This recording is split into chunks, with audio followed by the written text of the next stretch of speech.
Hello, Calvary Church family. Today is Wednesday, May 5th. Happy Cinco de Mayo. Yesterday was my daughter Catherine's birthday. She turned 24. And so tonight we're having a family gathering. Our son Stephen and his girlfriend Kristen and our daughter Esther will join us all.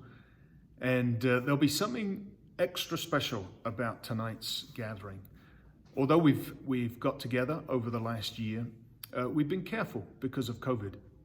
But now, all of us, the whole family, have been vaccinated.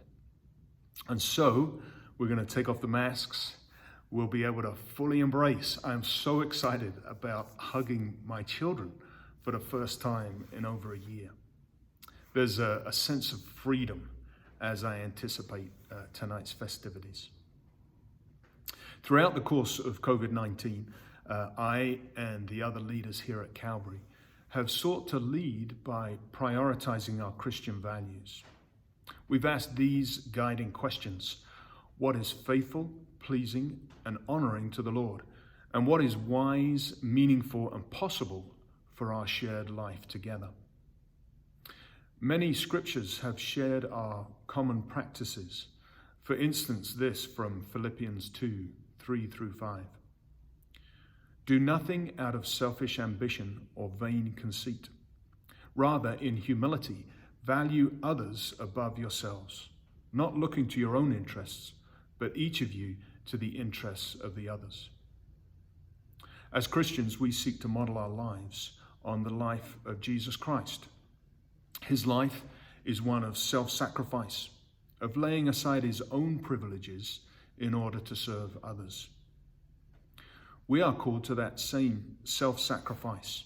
And so for as long as we still live with the threat of COVID, we should not only think of ourselves, but we must consider how our decisions and actions affect others. It was from this place of considering the needs of others before my own that I decided to get the COVID vaccine. I trust God and I trust the vaccines.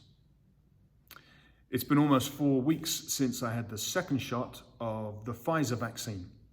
And apart from having a 3-hour nap after the first shot, I have suffered no ill effects. I feel that getting the vaccine constitutes my small part to play in our combined effort to defeat and move beyond the threat of COVID. For me, getting the vaccine is loving my neighbor. I am very concerned at the level of vaccine hesitancy that exists right now across our nation and even here within our own Denver metro area. And so I feel compelled to issue this appeal. If you have not yet received the vaccine, please, would you consider doing so? Now, I'm not telling you what to do. That is not my place. I'm just asking you, please, to think carefully and prayerfully about it. You may have legitimate questions and concerns about the vaccines, so let me give you some resources that may be helpful. With this video in the email is a link to the responses to the COVID questions that many of you asked in the recent survey that we sent out. In putting together the responses, I was helped by 3 Calvary physicians, Jim Campbell, John Middleton, and Kurt Quackenbush. And so please do read through that document. Even if you have had the vaccine, I think you'll find it very interesting. And then also, the 3 doctors are available. They've made themselves available. If you want to have a private, confidential conversation with these men who you can trust, then please reach out to them. Their contact details are with this email.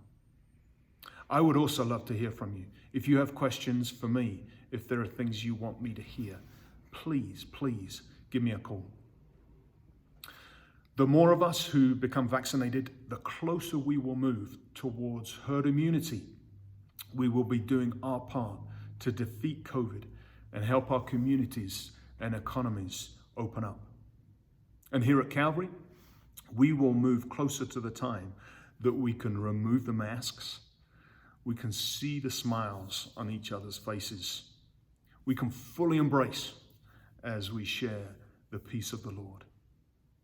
May the peace of the Lord be always with you and also with you. I love you all so much, and I'm praying for you.